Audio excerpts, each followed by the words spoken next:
A Hell's Angel stopped for an unconscious female cop. What happened next changed his life. The rumble of Jake's Harley-Davidson echoed through the empty night as he cruised down Highway 23. The full moon hung low in the sky, casting silver light across the asphalt that stretched endlessly before him. The club meeting had run late, but Jake didn't mind. These solitary rides were his favorite part of any day.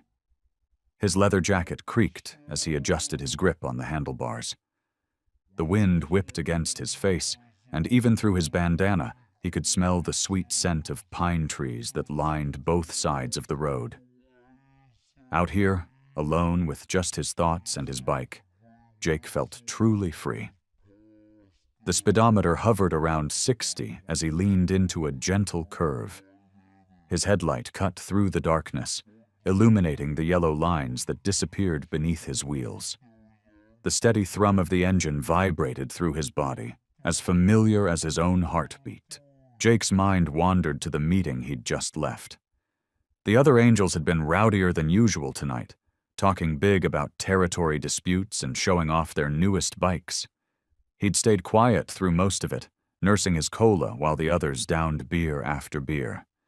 That was Jake's way, watching, listening, keeping to himself. A deer bounded across the road ahead, and Jake easily adjusted his speed. Years of riding had honed his reflexes to razor sharpness. The animal disappeared into the darkness, leaving only the sound of rustling leaves in its wake. The highway stretched on, empty in both directions. Jake checked his mirrors out of habit. Nothing but darkness behind him. The dashboard clock read 11:47 p.m. Perfect timing to get home, grab a shower, and catch some sleep before his early shift at the garage tomorrow. As he rounded another bend, something caught his eye. An unusual shape on the shoulder of the road about 100 yards ahead. Jake's trained eye noticed it didn't look like the usual roadside debris. He slowed slightly, squinting through the darkness. The shape became clearer as his headlight swept across it. Jake's heart jumped into his throat. There, sprawled half on the gravel shoulder and half in the grass, was a person. The reflection of his headlight glinted off something metallic, a badge. Jake immediately downshifted, the engine growling lower as he guided his bike toward the shoulder. As he got closer, he could make out more details. It was a woman in a police uniform, lying motionless on her side. Her hair had fallen across her face, and her limbs were splayed at awkward angles. His tires crunched on the gravel as he brought the bike to a stop about 20 feet away. Jake killed the engine, and suddenly, the night seemed impossibly quiet. He swung his leg over the seat, his boots hitting the ground with a soft thud. For a moment, he hesitated. As a Hell's Angel, he'd learned to be wary of law enforcement. They weren't exactly known for being friendly to his kind. But something about the stillness of her form, the vulnerability of her position, made his decision for him. Jake approached cautiously, his footsteps careful and measured. The woman didn't stir. As he got closer, he could see she was breathing, but her breaths were shallow and uneven. "Hey," he called out softly, not wanting to startle her if she was conscious. There was no response. Jake moved closer, his heart pounding harder with each step.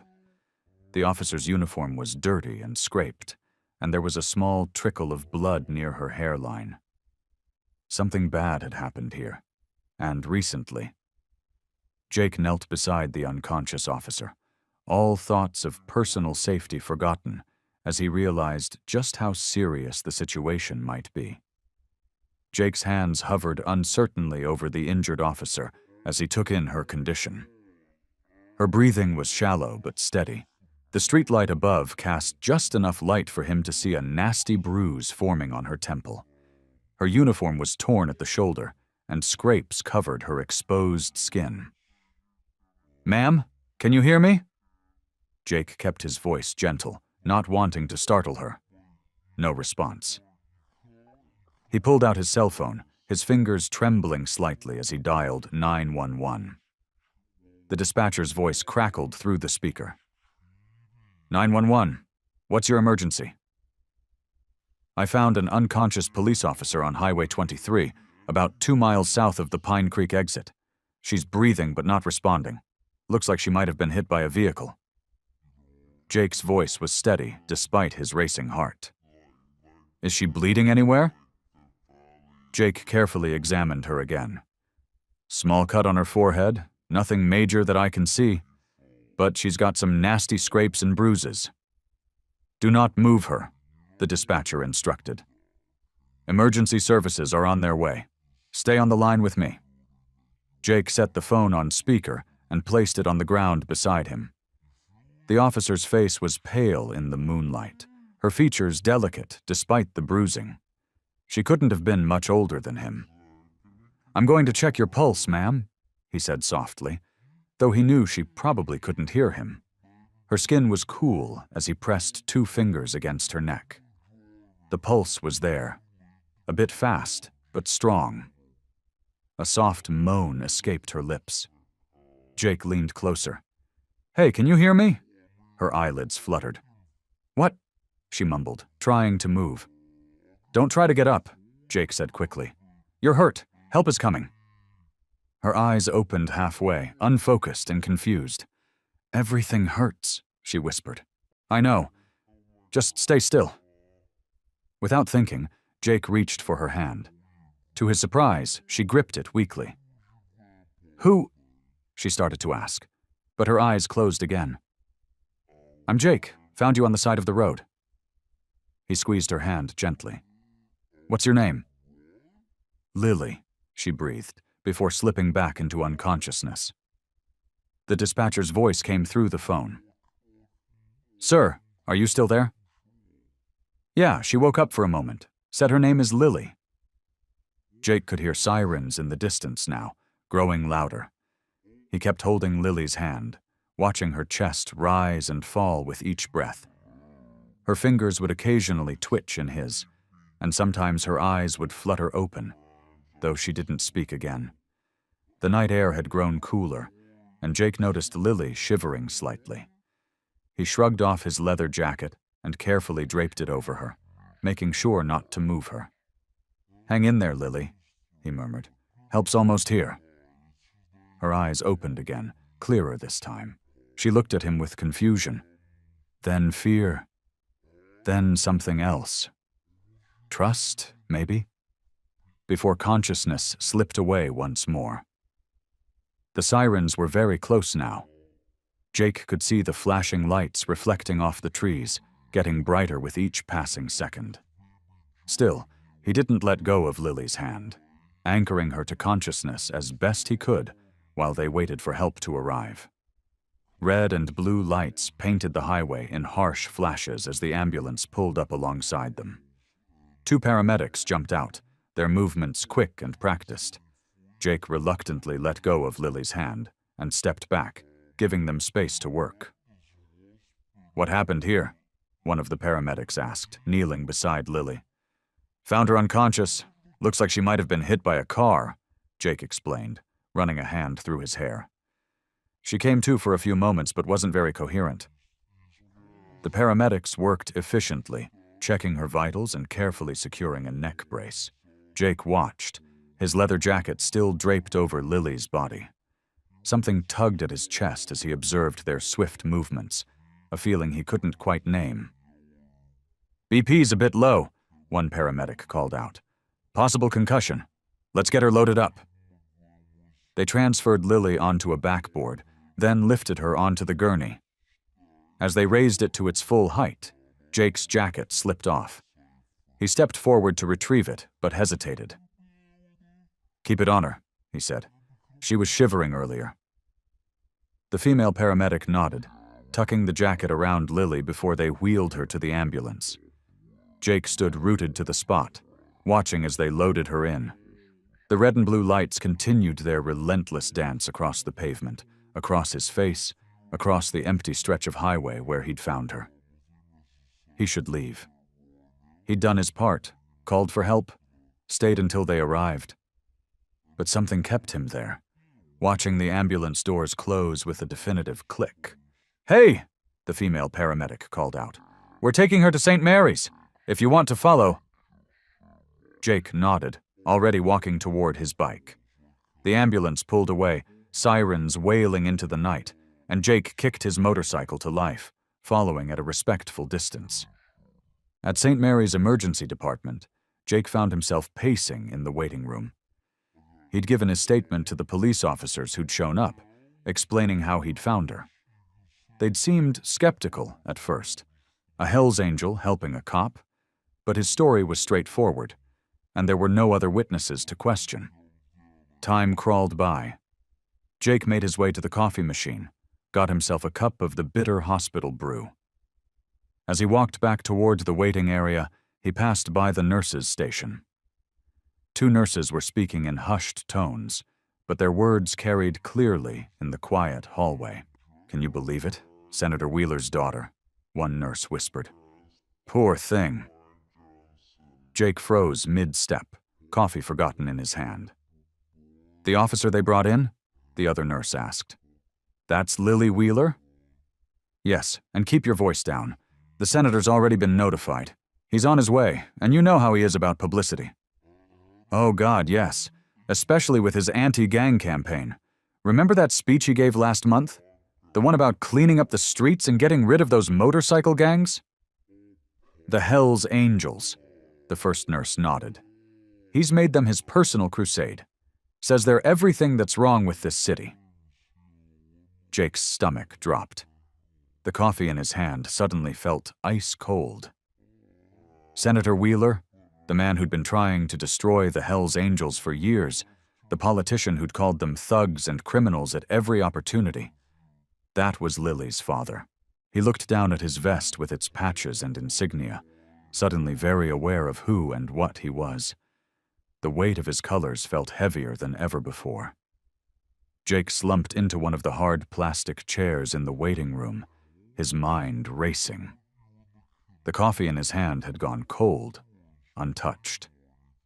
Every time the emergency room doors swung open, he tensed, expecting Senator Wheeler to storm in with an army of reporters and police officers. The fluorescent lights buzzed overhead, making the stark white walls seem even more harsh and unwelcoming.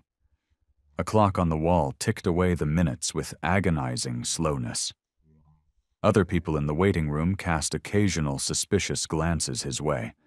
A man in leather vest covered in patches wasn't exactly a common sight in a hospital waiting room. "Excuse me?" Jake approached the front desk after what felt like hours. The nurse looked up, her expression carefully neutral. "I'm wondering about Officer Wheeler's condition. I'm the one who found her." The nurse typed something into her computer. "Are you family?" "No, but—" "I'm sorry, sir. I can only share information with family members." Jake ran his fingers through his hair in frustration. "Look, I just want to know if she's okay, that's all." The nurse's expression softened slightly.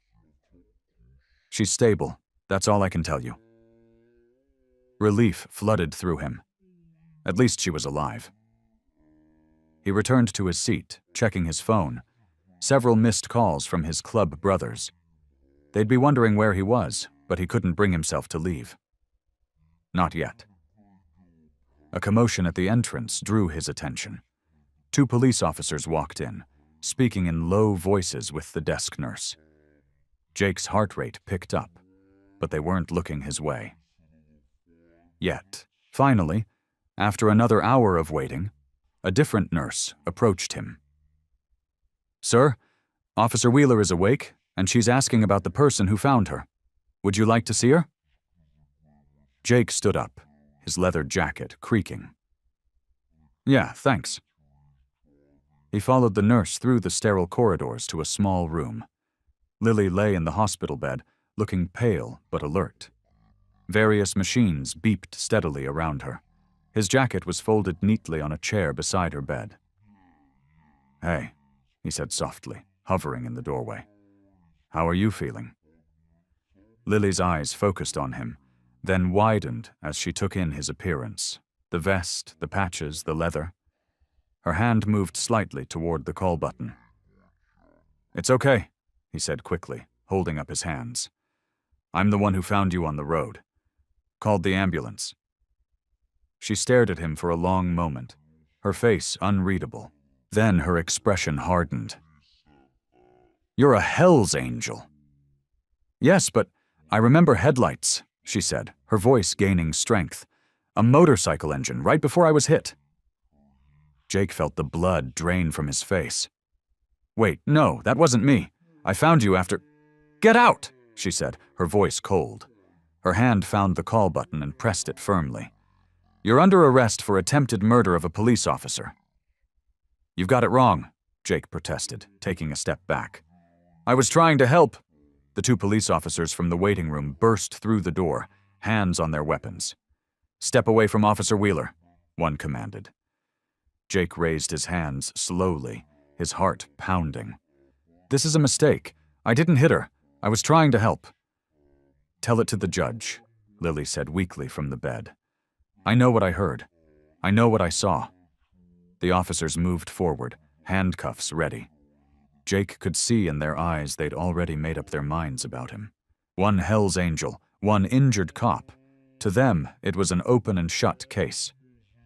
"Officer Wheeler, please," Jake said, his voice steady despite the handcuffs being clicked around his wrists. "Think about this. If I had hit you, why would I stop? Why would I call an ambulance and wait with you?" Lily's face was pale against the stark hospital sheets, but her eyes burned with conviction. "To cover your tracks. Make yourself look like the hero instead of the criminal." The fluorescent lights hummed overhead as one of the officers patted Jake down. His motorcycle keys jingled as they were removed from his pocket. "That's not what happened," Jake insisted. "I was riding home from a club meeting when I saw you lying there. You were drifting in and out. I held your hand, remember? Kept talking to you so you'd stay conscious?" A flicker of uncertainty crossed Lily's face, but it vanished quickly. "I remember a motorcycle, the sound of it coming up behind me while I was walking my beat." "There are thousands of motorcycles in this city," Jake said, trying to keep his voice calm. "Check my bike. There won't be any damage. No paint transfer, no dents, nothing." One of the officers snorted. "Like you couldn't have fixed it already." "In 3 hours?" Jake challenged. "While I was sitting in that waiting room the whole time? Ask the nurses, I never left." Lily pressed her fingers to her temples, wincing. The heart monitor beside her bed began beeping faster. "You're just trying to confuse me. I know what I heard." "You were unconscious when I found you," Jake said softly. "You're mixing up memories. The motorcycle you heard before you were hit. That wasn't mine. I came later. I helped you." A nurse hurried into the room, frowning at the monitors. "Officer Wheeler's blood pressure is spiking. She needs rest." "Just 1 more minute," Lily insisted, though her voice was getting weaker. "You're Hell's Angels. My father warned me about your kind. You stick together, protect your own no matter what." "Is that what you really believe?" Jake asked. "Or is that what your father told you to believe?" Lily's eyes flashed with anger, but before she could respond, the nurse stepped between them. "That's enough. Officer Wheeler needs to rest now." She pressed a button on one of the IV machines. "Wait," Lily protested, but her eyes were already growing heavy. "I need to... Jake watched as she slipped into a medicated sleep, his chest tight with frustration and something else. Disappointment, maybe. He'd thought, during those moments on the roadside, when he'd held her hand and talked to her about nothing and everything just to keep her conscious, that they'd formed some kind of connection. Now that connection lay shattered on the hospital room floor. "Let's go," one of the officers said, tugging at Jake's arm. As they led him from the room, Jake looked back at Lily's sleeping form. The tough cop who'd accused him and the vulnerable woman he'd found on the roadside. They seemed like 2 different people. Somewhere between those 2 versions of her lay the truth. and he was going to have to find it. The officers marched him down the corridor, past the curious stares of hospital staff and visitors. Jake walked with his head high, despite the handcuffs. He knew what everyone was thinking. Just another criminal biker, getting what he deserved. But they were wrong.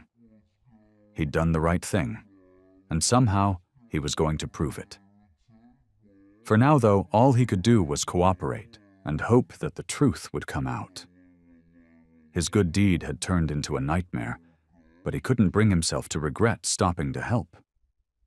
Someone had tried to kill Lily Wheeler, and it wasn't him. The question was, who had it been? And why were they letting him take the fall? The holding cell was cold and empty, just like Jake's chances of getting out of this mess. He sat on the hard metal bench, his back against the concrete wall, thinking about Senator Wheeler's face plastered across campaign billboards all over the city. The man's steel gray hair and practiced smile had become a familiar sight over the years, especially when he was rallying against motorcycle clubs. Jake could almost hear the senator's voice from last year's TV debate. These motorcycle gangs are a menace to our society. They represent everything that's wrong with our streets. We must take a harder stance against these criminals. The word criminals echoed in Jake's mind. He'd heard it so many times before, but it stung differently now. He wasn't a saint. He'd had his share of troubles, but he wasn't the monster the senator made his kind out to be. The irony wasn't lost on him. The one time he'd done something genuinely good, it had landed him right where Wheeler always said he belonged, behind bars. Running his fingers through his disheveled hair, Jake remembered the newspaper headlines from last month. Senator Wheeler pushes for stricter laws against motorcycle clubs. The article had detailed Wheeler's proposed legislation that would give police broader powers to arrest club members on suspicion alone. Jake's brothers in the club had been furious, but they'd kept their heads down, trying not to give Wheeler more ammunition. The fluorescent lights buzzed overhead as Jake shifted on the bench. His leather vest felt heavy on his shoulders, the club patches that usually gave him a sense of belonging now feeling like targets on his back. Every time Wheeler needed a boost in the polls, he'd point to the Hells Angels as public enemy number one. It was an easy way to score political points, paint them all as thugs and criminals. And now here he was, tangled up with Wheeler's daughter, of all people. Jake closed his eyes, remembering Lily's face in the hospital room. She had her father's determination, that same unwavering certainty in her beliefs. But unlike her father, she'd shown vulnerability in those moments by the roadside, a human connection that had felt real. "Your father really did a number on you, didn't he?" Jake muttered to himself, thinking of how quickly Lily had dismissed his help in favor of her father's prejudices. The sound of keys jangling down the corridor made Jake look up. Through the bars, he could see the evening shift changes happening. Officers swapping stories and coffee cups. Someone was probably calling the senator right now, telling him that a Hell's Angel had been arrested in connection with his daughter's assault. Jake could almost picture Wheeler's satisfied smile. The worst part was knowing that this was exactly what Wheeler had been waiting for. Proof that his warnings about the Hells Angels were justified. One of them, caught red-handed, attacking his own daughter? It was political gold. Jake's stomach churned at the thought of becoming Wheeler's perfect example, his case study in why motorcycle clubs needed to be crushed. He stood up and paced the small cell, his boots echoing against the concrete floor. The senator's influence reached far beyond just the political arena. Wheeler had friends in the police department, the DA's office, the judges, everywhere that mattered. Even if Jake was innocent, proving it would mean fighting against a system that was already convinced of his guilt. Jake stopped pacing and leaned his forehead against the cool cell bars. Being connected to Lily Wheeler in any way was dangerous enough, but being accused of attacking her? That was the kind of trouble that could destroy not just him, but potentially his whole club. Wheeler would use this to justify every accusation he'd ever made against them, and this time, Jake had handed him the perfect weapon. Jake stood outside Lily's hospital room, his heart pounding against his leather vest. The fluorescent lights cast harsh shadows across the empty hallway. A nurse passed by, giving him a suspicious look that he'd grown used to over the years. He took a deep breath and knocked on the door. "Come in!" Lily's voice called out, weak but alert. When Jake stepped inside, Lily's eyes widened with recognition and fear. She reached for the call button, but Jake raised his hands in surrender. "Please," he said softly. "Just give me 5 minutes. That's all I'm asking." Lily's hand stayed near the button, but she didn't press it. Her face was pale against the white hospital sheets, a nasty bruise blooming across her left cheek. "Why should I listen to anything you have to say?" Jake pulled up a chair, but kept his distance. "Because I'm the one who found you. I'm the one who called the ambulance, and I'm the one who stayed with you until help arrived." "That doesn't prove anything," Lily said, her voice hard. "You could have hit me and felt guilty afterward." Jake leaned forward, his elbows on his knees. "Think about it. If I had hit you, why would I stop? Why would I call for help? Why would I stick around? I could have just kept riding." Lily's expression wavered slightly. "My father always said—" "Your father doesn't know me," Jake interrupted. "He doesn't know any of us, not really. He just knows what makes for good politics." A flash of something, doubt, maybe, crossed Lily's face. She shifted in her bed, wincing at the movement. "Then why were you there?"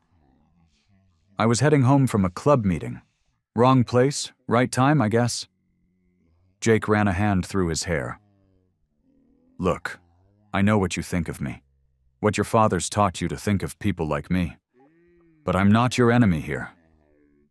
Lily studied him for a long moment. The steady beep of her heart monitor filled the silence. "Someone hit me," she said finally. "Someone left me for dead on that road." "And I want to help you find out who it was," Jake said. "Not just to clear my name, but because it's the right thing to do. Because whoever did this to you is still out there." "Why should I trust you?" Lily asked, but her tone had lost some of its edge. "Because right now, I might be the only person who cares more about finding the truth than protecting reputations." Jake met her gaze steadily. "You're a cop. You know how these things work. Someone hits a senator's daughter and leaves her for dead? That's not random." Lily's eyes narrowed. "What are you suggesting?" "I'm suggesting that maybe we both want the same thing. The truth, no matter where it leads." Jake stood up slowly. "I'll understand if you want me to leave, but if you want to find out who really did this to you, I'm willing to help." The silence stretched between them, heavy with unspoken thoughts. Finally, Lily's shoulders slumped slightly. "I don't trust you," she said bluntly. "But you're right about one thing. This wasn't random." "So?" Jake asked. Lily pressed her lips together, then nodded reluctantly. "Fine. We work together. But the moment I suspect you're not being straight with me—" "I know," Jake said. "You'll throw me under the bus faster than your father can say motorcycle gang." A ghost of a smile touched Lily's lips. "At least we understand each other." Scene 1. The investigation begins. The morning sun filtered through the hospital room's window as Jake spread out a map on Lily's bedside table. 3 days had passed since their agreement to work together, and Lily was finally strong enough to sit up and focus. "Show me exactly where you found me," Lily said, her voice still carrying a hint of distrust. She adjusted her position, grimacing as she moved. Jake pointed to a stretch of highway on the map. "Right here, about half a mile past Miller's Creek Bridge. You were lying face down in the grass, maybe 15 feet from the road." Lily's fingers traced the road on the map, her brow furrowed in concentration. "I was on patrol that night," There had been reports of street racing in the area. She looked up at Jake, her eyes narrowing.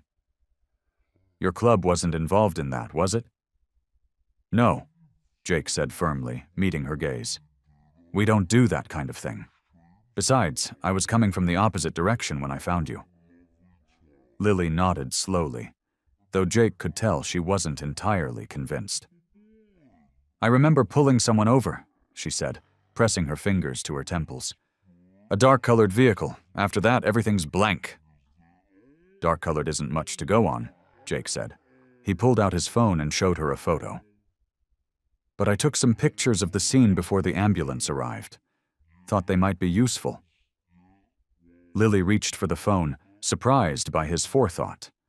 The photos showed skid marks on the asphalt, broken glass scattered across the road, and the disturbed grass where she had been found. The skid marks, she murmured, zooming in on one of the pictures. They show the car was coming from the south, not the north where you came from. Jake noticed her shoulders relax slightly. Think you're strong enough to visit the scene? He asked. The evidence might still be there. I can manage, Lily said, throwing back her covers. Just give me a minute to get dressed. 20 minutes later, they pulled up to the site in Jake's pickup truck. He had traded his motorcycle for something less conspicuous, aware that being seen with Senator Wheeler's daughter could cause problems for both of them. Lily moved slowly, using a cane for support as they walked the shoulder of the road. The morning dew still clung to the grass, making their shoes wet as they searched the area. The skid marks are still visible, Jake pointed out, walking along the dark streaks on the pavement. Driver hit the brakes hard before impact. Which means it wasn't premeditated, Lily said, her police training kicking in. They didn't expect to hit anyone. Jake moved toward the grass where he had found her.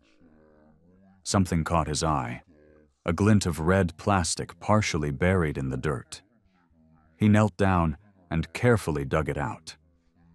Lily, he called, come look at this. She made her way over, leaning heavily on her cane. In Jake's palm lay a piece of shattered tail light, its red plastic distinctive and clearly expensive. That's high-end, Lily said, taking the piece from him. Custom made. I've worked enough traffic accidents to know this isn't from any standard vehicle. Jake stood up, brushing dirt from his jeans. I know most of the garages around here. We could check which ones handle custom work. Lily turned the piece over in her hands, studying it carefully. I've already checked the vehicle registration database. None of the cars in this county have this type of taillight assembly. So either the car isn't local, Jake said, or someone's hiding it. Exactly. Lily pocketed the fragment, her expression thoughtful. Maybe you're not completely useless after all. Jake smiled slightly, recognizing the small olive branch for what it was. High praise from a Wheeler. The paper trail. The police station's records room felt cramped and stuffy. Metal filing cabinets lined the walls, and the smell of old paper filled the air. Jake sat at a small desk, flipping through accident reports while Lily accessed the digital database on a worn computer terminal. Here's something, Lily said, leaning closer to the screen. Her shoulder brushed against Jake's as he moved to look. The night I was hit, there was a fundraising event at the country club. Guest list includes half the city council. Jake spread out the physical reports on the desk. Any of them drive fancy cars with custom taillights? Most of them, Lily sighed, scrolling through vehicle registrations. But none match our fragment exactly.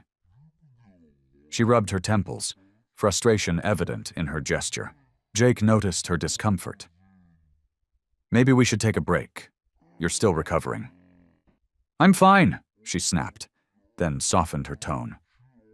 Sorry, it's just something isn't adding up. Jake pulled another file from the stack. Look at this. 3 weeks ago, Councilman Peterson reported his car stolen, a black Mercedes with custom modifications. Lily's fingers flew across the keyboard. Peterson. He's been pushing hard for my father's anti-gang legislation. The same legislation that would give police broader powers to shut down motorcycle clubs, Jake added, his jaw tightening. They exchanged glances, the implications hanging in the air. Lily pulled up Peterson's case file, but the screen flickered and displayed an error message. "That's weird," she muttered, trying again. "The file's been corrupted." Jake leaned in, pointing to a notation on the physical report. "Look here. The investigating officer was Detective Morris. Isn't he your father's friend?" "Yeah," Lily said slowly. "He's been to our house for dinner dozens of times." She tried accessing other files related to Peterson, but each attempt met with the same error message. Jake stood up and walked to the filing cabinet marked Vehicle Theft, Current Year. He pulled the drawer open and rifled through the folders. Peterson's original theft report should be in here, but let me guess, it's missing? Jake nodded grimly.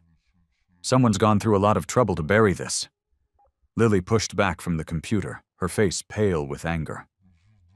"We need to talk to Peterson." "Already tried," Jake said. "Called his office while you were checking the database. His secretary says he's out of town at a conference." "Convenient," Lily muttered. She pulled out the tail light fragment from her pocket, turning it over in her hands. "We know this came from an expensive car. We know Peterson's car was allegedly stolen right before I was hit. And now we know someone's tampered with the records." "But we can't prove any of it," Jake finished. He gathered the scattered reports, carefully returning them to their original order. "Without access to those corrupted files, or Peterson's original theft report, we're stuck," Lily concluded, her shoulders slumping. She looked at Jake, and for the first time, he saw vulnerability beneath her tough exterior. "Someone really doesn't want us looking into this." Jake began returning the files to their cabinets. "So, what now?" "Now," Lily said, pushing herself up from the chair with effort, "we need to find another angle. Someone has to know something about Peterson's car." They left the records room, carefully locking it behind them. Both felt the weight of their discovery, and their frustration at not being able to do anything about it. The evidence was there, but just out of reach, like a shadow disappearing around a corner. The missing link. Late afternoon sun filtered through dusty windows at the police impound lot. Jake and Lily walked between rows of damaged vehicles, each step crunching on loose gravel. The air smelled of oil and metal, making Jake's nose wrinkle. "Over here," Lily called, stopping in front of a mangled guardrail. "This is what I hit after the car struck me." She touched the twisted metal gingerly, as if reliving the moment. Jake knelt beside the wreckage, his trained mechanic's eye taking in every detail. "Look at these paint transfers." He pointed to dark smudges along the rail. "Definitely from an expensive car. The paint has those fancy metallic flakes in it." Lily crouched next to him, wincing slightly from her still healing injuries. "Can you tell the exact color?" "Midnight blue, maybe black in certain light." Jake ran his fingers along the scrapes. "This matches the taillight fragment we found." They worked methodically, examining every inch of the guardrail. The sun crept lower in the sky, casting long shadows across the lot. Jake's leather jacket felt heavy in the warm air, but he didn't remove it. "Wait," Lily said suddenly, reaching for something caught in the rail's twisted metal. "There's something here." Jake helped her pull free a small piece of chrome trim, about 6 inches long. "Good eye. This definitely came off our mystery car." Lily turned the piece over in her hands, then reached for the evidence kit she'd brought. "The surface is pretty smooth. Perfect for fingerprints." Jake watched as she carefully dusted the chrome piece with fine black powder. Her movements were precise, professional. Despite everything, he couldn't help admiring her dedication. "There," she said, her voice tight with excitement. "Look at that." Clear fingerprints emerged under the powder, 3 distinct patterns pressed into the chrome's surface. The person who'd lost control of their car had grabbed the trim during the crash. "These are pristine," Lily said, photographing the prints with her phone. "I can run them through the system right now." She pulled up the police database on her phone, carefully uploading the images. Jake paced while they waited, his boots kicking up small clouds of dust. The impound lot had grown quiet. Most of the day shift workers already gone home. Only the distant sound of traffic broke the silence. Lily's phone chimed. She stared at the screen, her face going pale. "No," she whispered. "That's impossible." Jake moved to her side, looking over her shoulder at the display. The database had found a match, complete with a photo ID and full name. Connor Wheeler, the senator's son. Lily's hands shook as she gripped the phone. "My own brother," she said, her voice barely audible. "Connor's fingerprints are on the car that hit me." Jake stood very still, watching emotions play across Lily's face. Shock, denial, anger, betrayal.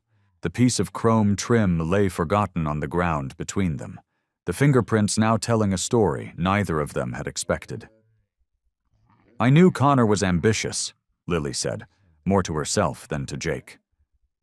"But to try to kill his own sister?" Jake picked up the chrome piece carefully, wrapping it in a clean evidence bag. "We've got him now. These prints prove he was there that night."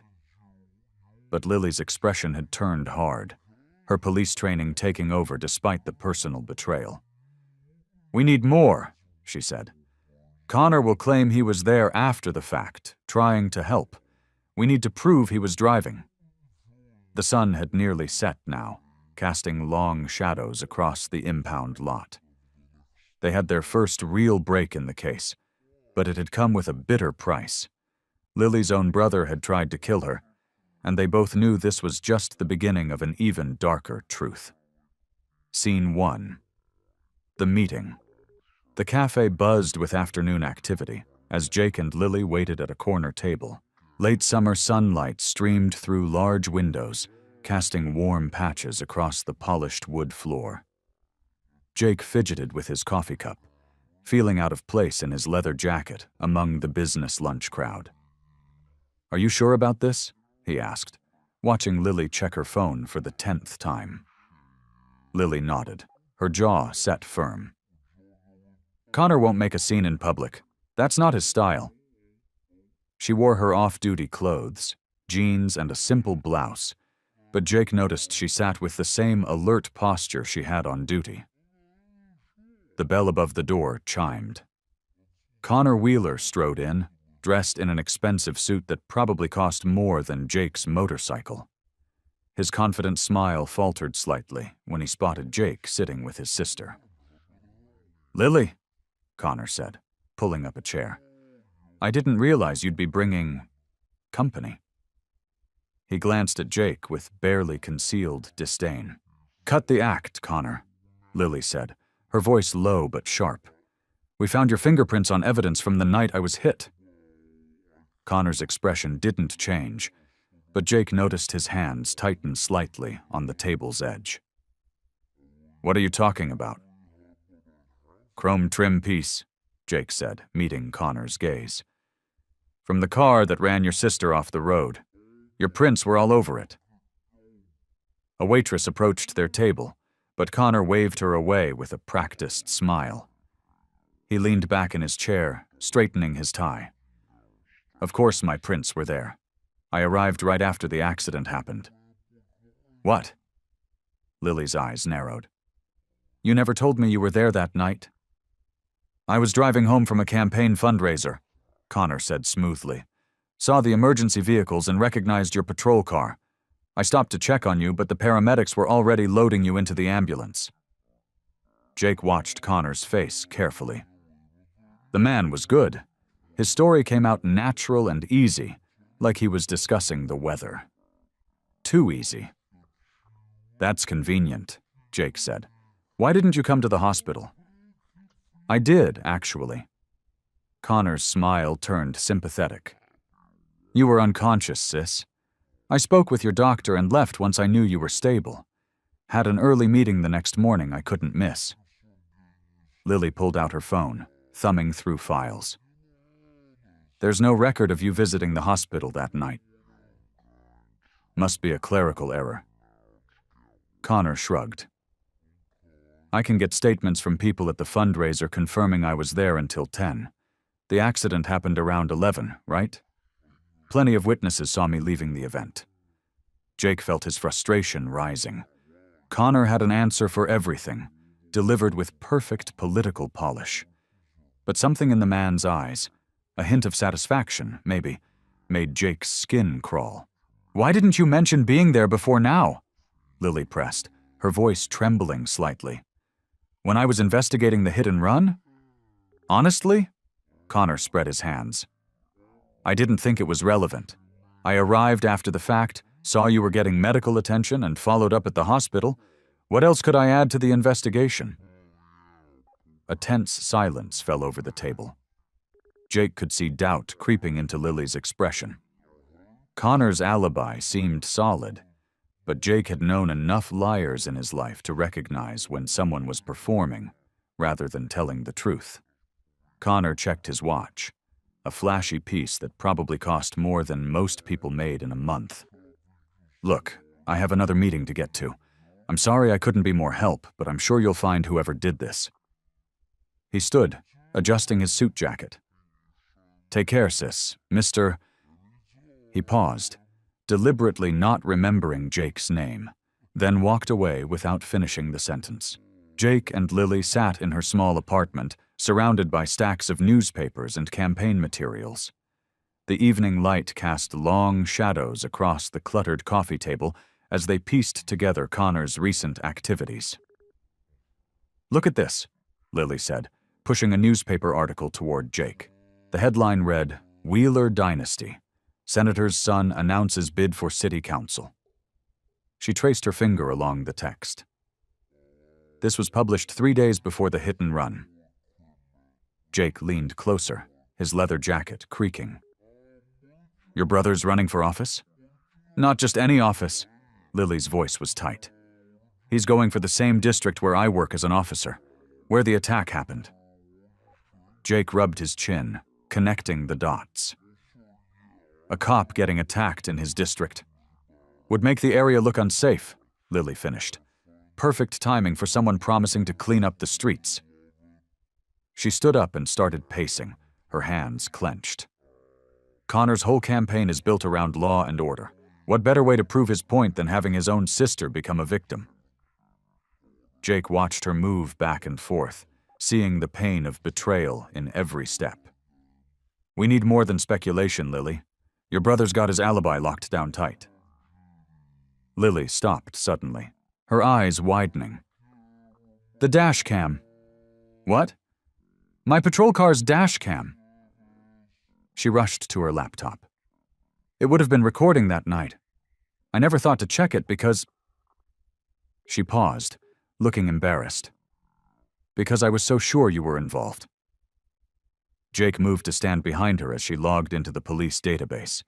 Can you access it from here? The files are automatically uploaded after each shift.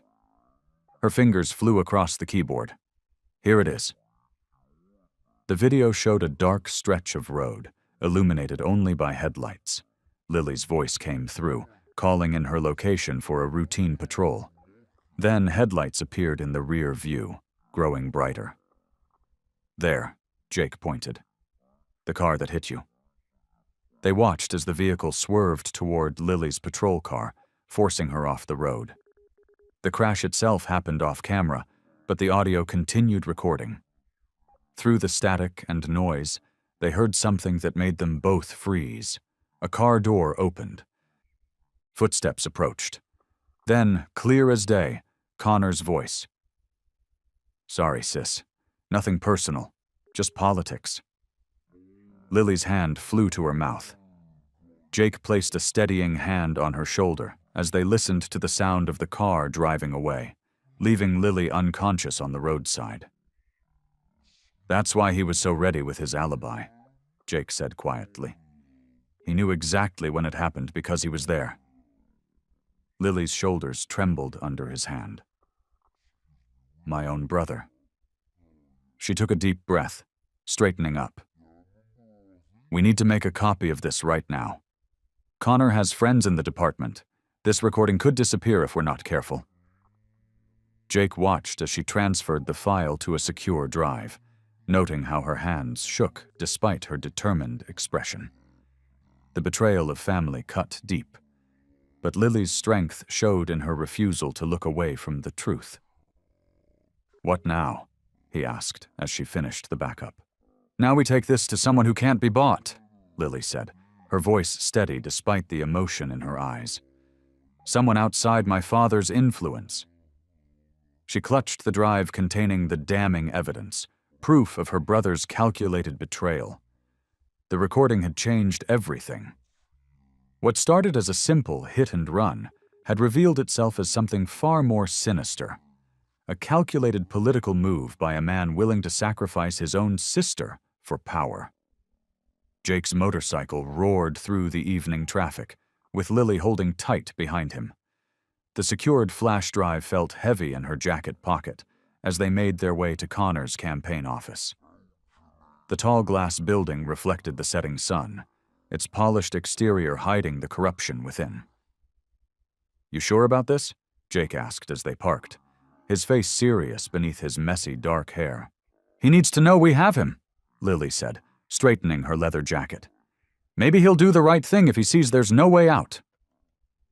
The security guard at the front desk recognized Lily immediately. Officer Wheeler, your brother mentioned you might stop by. Jake and Lily exchanged worried glances. Connor was expecting them. The elevator ride to the 10th floor was tense. When the doors opened, they found themselves in a bustling campaign office. Young staffers hurried about with papers and tablets, barely noticing them. Campaign posters lined the walls, showing Connor's practiced smile and the slogan, "A stronger, safer city." Connor's assistant led them straight to his corner office. He sat behind a massive desk, wearing an expensive suit that seemed to armor him against the world. Two men in dark suits stood by the windows, their stances screaming, "Security!" Lily, dear sister. Connor's smile was cold. And your friend. Please, sit down. We have proof, Connor, Lily said, remaining standing. The dash cam recorded everything, including your voice at the scene. Connor's smile didn't waver. Interesting. Martin? He nodded to one of the suited men, who produced a tablet and played a video. It showed Connor at a charity dinner, giving a speech. The timestamp matched the night of the attack perfectly. But that's impossible, Jake growled. We heard you. Did you? Connor interrupted smoothly.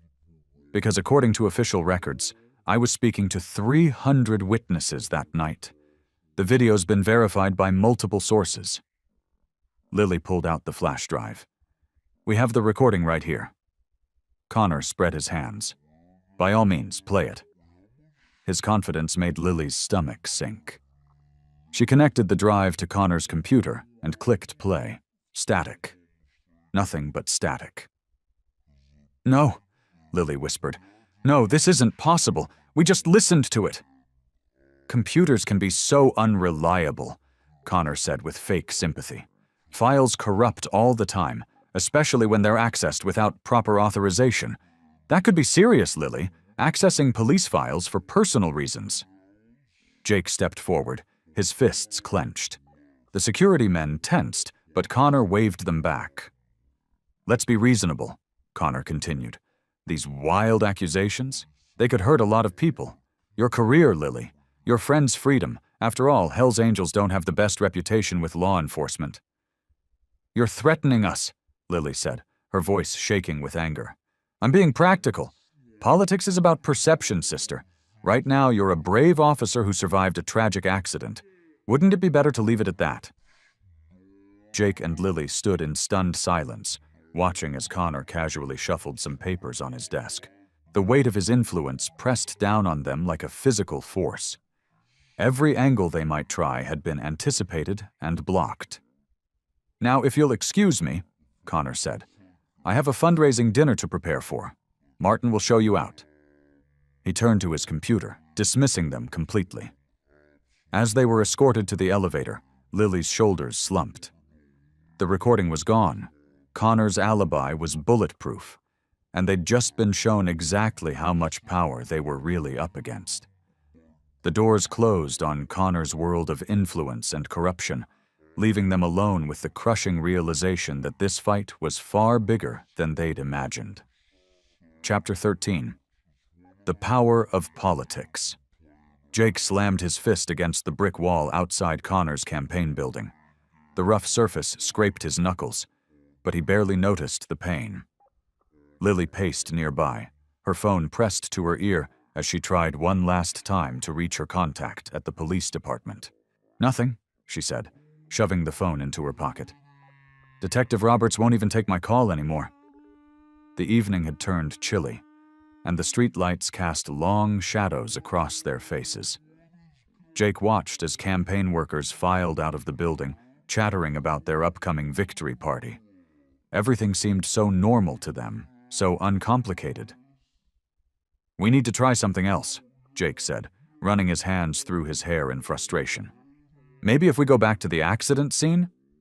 And look for what?" Lily's voice cracked. "Connor's destroyed the recording. He's got witnesses placing him across town. Even the physical evidence we collected." She trailed off, remembering how quickly it had been dismissed as inadmissible. They walked to a nearby diner, seeking warmth and a quiet place to think. The fluorescent lights buzzed overhead as a tired waitress brought them coffee. Neither touched their cups. "Your father's influence runs deeper than we thought," Jake said quietly, watching people pass by outside the window. "Every door we try is already closed before we reach it." Lily's phone buzzed. She looked at the screen, and her face went pale. "Speaking of my father." She turned the phone so Jake could see. A news alert showed Senator Wheeler standing at a podium, his face grave as he addressed reporters. The headline scrolled across the bottom. "Senator Wheeler addresses daughter's recent behavior." They watched in horror as the senator's words scrolled across the screen. "While I understand my daughter's trauma following her accident, her recent actions, including associating with known criminal elements, are concerning.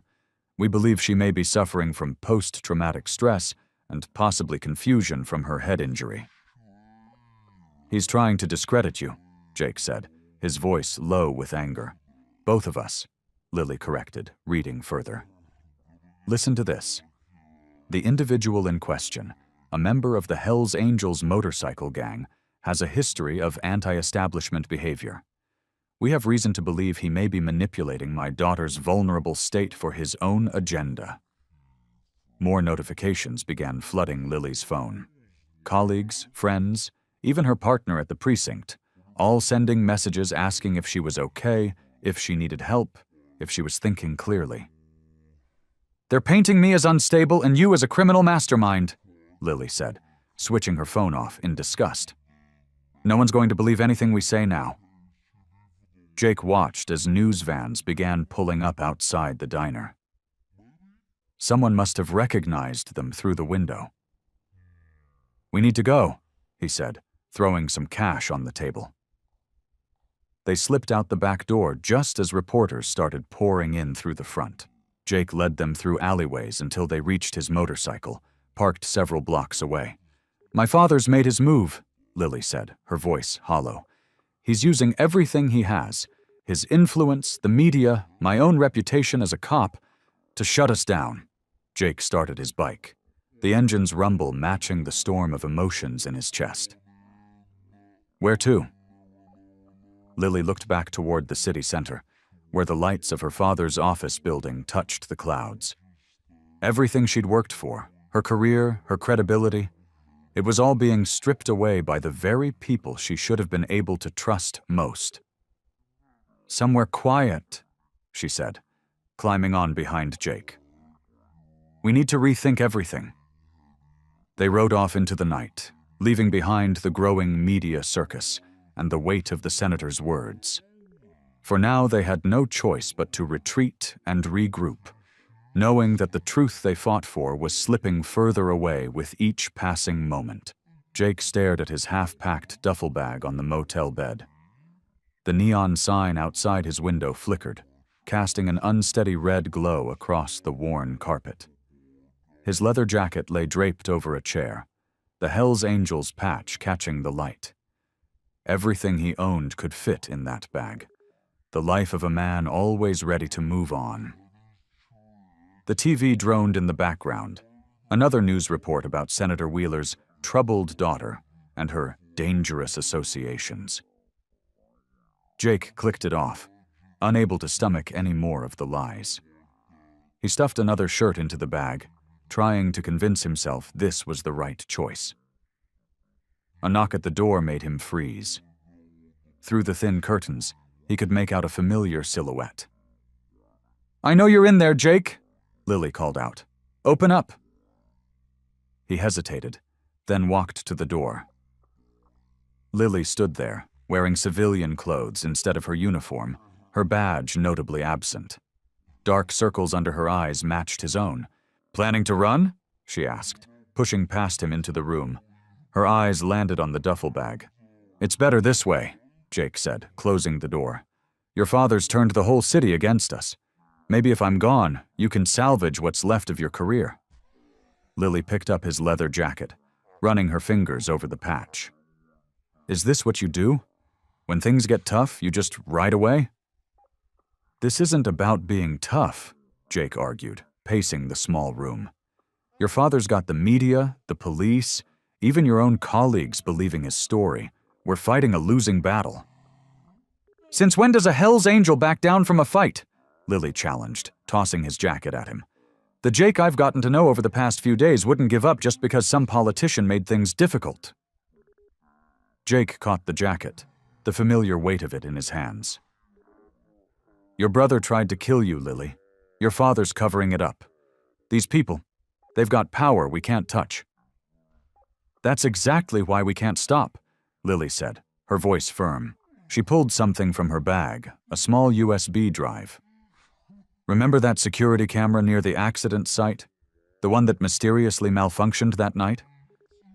Jake nodded, his attention caught. "Well, it turns out the data wasn't completely erased. I have a friend in IT who might be able to recover it." She held up the drive. "But I need your help. We can't trust the system anymore. We need to work outside it."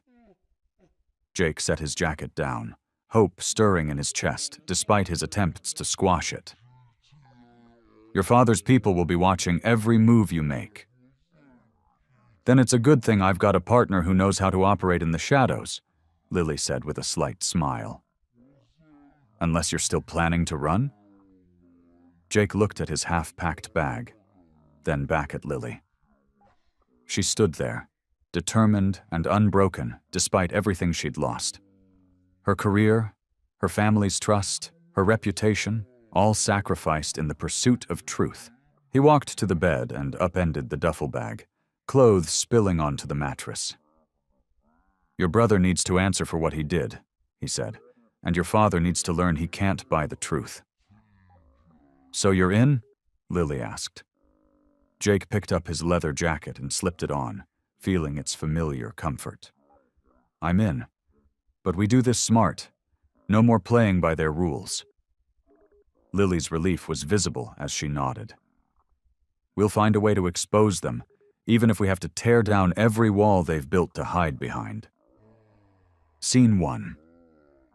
The fluorescent lights of the all-night diner buzzed overhead as Jake and Lily hunched over a laptop in a corner booth. Their coffee had gone cold hours ago, but neither noticed. On the screen, grainy security footage played on a loop. "There," Lily pointed, her finger tapping the screen. "That's Connor's car entering the parking garage at 9:15 p.m. The timestamp matched the night of her attack. Jake leaned closer, studying the black luxury sedan.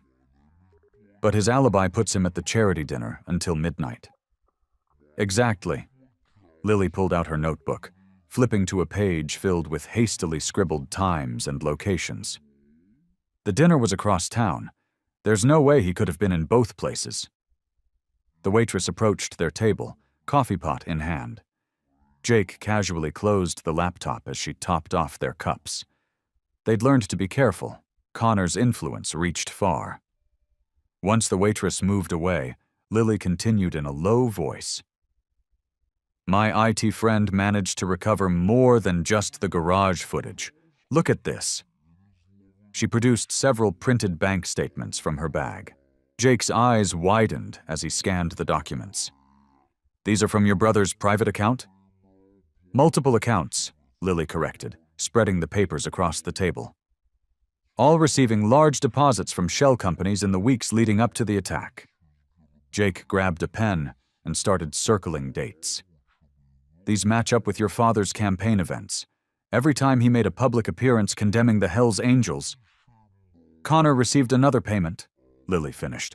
He wasn't just trying to discredit me, he was orchestrating the whole anti-biker campaign. The pieces were starting to fit together. Jake pulled out his phone, showing Lily a series of text messages from his contacts. My friends have been tracking Connor's movements. He's been meeting with some serious players, gang leaders, corrupt cops, even a few judges. Building his power base, Lily muttered, her face hardening. Using Dad's influence to create his own network. They worked through the night, connecting evidence and building their case. Jake's connections in the motorcycle community proved invaluable, providing details about Connor's secret meetings that no official investigation would have uncovered. Around dawn, Lily sat back, rubbing her tired eyes. We've got proof of bribery, conspiracy, and attempted murder. But we still need something concrete to link him directly to my attack. Jake stared at his coffee cup, thinking. What about the mechanic who worked on Connor's car the day after your attack? What mechanic? One of my brothers spotted Connor's sedan at a chop shop on the east side, the kind of place that doesn't ask questions and doesn't keep records. Lily's eyes lit up. If we can find the mechanic, we might get proof that Connor's car was damaged in the hit and run, Jake finished. They gathered their evidence, carefully organizing everything they'd discovered. The stack of documents, photos, and witness statements painted a clear picture. Connor Wheeler had orchestrated not just an attack on his sister, but a complex scheme to advance his own political ambitions. He never expected anyone to dig this deep, Lily said, her voice filled with determination. He thought his name and money would protect him. Jake reached across the table, squeezing her hand. That's why we're going to win. He underestimated both of us. The morning sun streamed through the diner's windows as they packed up their evidence. For the first time since the attack, they weren't just following hunches. They had real proof, a trail of breadcrumbs leading straight to Connor's door. Chapter 17. Confrontation at Dawn. The morning sun cast long shadows across the Capitol building's marble steps as Jake and Lily sat in his parked motorcycle, going over their plan one final time. The evidence was secured in Lily's leather briefcase: bank statements, security footage, and sworn statements from witnesses who had seen Connor's involvement in the hit-and-run scheme. Are you sure about this? Jake asked, his voice gentle. Despite everything they'd uncovered, he knew confronting her father wouldn't be easy for Lily. She clutched the briefcase tighter, her knuckles white. He needs to know the truth about Connor, about everything. Her voice trembled slightly, but her jaw was set with determination. They watched as early morning staffers hurried up the steps, coffee cups in hand, preparing for another day of political maneuvering. The senator's office would be opening soon. Jake studied Lily's face, noting the dark circles under her eyes from countless sleepless nights spent gathering evidence. Your father won't take this well, Jake said, adjusting his leather jacket. He'd traded his usual Hell's Angels vest for something more presentable, though he knew his tattoos and rough appearance would still draw suspicious looks. "Dad spent years building his reputation," Lily replied, smoothing her police uniform. She'd insisted on wearing it, wanting to remind her father of who she was, not just his daughter, but a sworn officer of the law. Finding out his son orchestrated an attack on his own sister, it'll destroy him. They climbed off the motorcycle, and Jake noticed Lily's slight wince. Her injuries from the hit and run hadn't fully healed. Without thinking, he offered his arm for support. To his surprise, she took it. The marble halls echoed with their footsteps as they made their way to the senator's office suite. Early morning light streamed through tall windows, creating patterns on the polished floor. A few curious onlookers watched them pass, the unlikely pair of a police officer and a biker drawing more than a few raised eyebrows. "Remember," Lily whispered as they approached the office, "we need to be calm and professional. No accusations until we've presented all the evidence." Jake nodded, though his heart was racing. He'd faced down rival gangs without flinching. But this, confronting a powerful politician with evidence of his son's crimes, felt more dangerous than any street fight. They were 20 feet from the senator's office when the first security guard appeared, seemingly from nowhere. Then another. And another. Within seconds, they were surrounded by 4 large men in dark suits, their earpieces giving away their profession. "Officer Wheeler," one of them said, his tone professionally neutral, but his stance clearly hostile. "The senator is not available for unscheduled visits." Lily stepped forward, her badge catching the morning light. "I'm here to see my father on official police business." "We have strict instructions," another guard replied, positioning himself between them and the office door. "No visitors without prior clearance, especially—" He glanced at Jake with obvious distaste. "Certain types of visitors." "This is important," Lily insisted, gripping her briefcase tighter. "It concerns a criminal investigation involving Connor."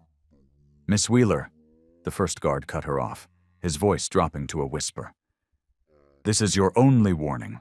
The senator is aware of your investigation. He strongly suggests you drop it, for everyone's sake." Jake felt his muscles tense, reading the threat in the guard's words. He'd been in enough confrontations to recognize when violence lurked just beneath the surface of polite words. The guards formed a tighter circle around them, their message clear. This was as far as they would get.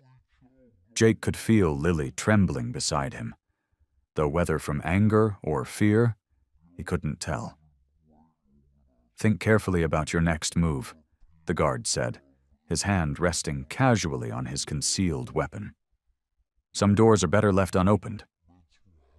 Jake and Lily retreated from the Capitol building, but their determination hadn't wavered. They sat in a small coffee shop across the street, watching the steady stream of people entering and leaving the imposing structure. "We need something they can't ignore," Lily said, stirring her untouched coffee. "Something concrete that even Dad's influence can't make disappear." Jake nodded, his rough hands wrapped around his cup. "Your brother's got to have slipped up somewhere. Nobody's perfect at covering their tracks." Lily's phone buzzed, a text from an unknown number. She showed it to Jake. "Check the impound lot, tonight, Bay 7. Her eyebrows knitted together. "It's from someone inside the department." That evening, they waited until darkness fell before approaching the police impound lot.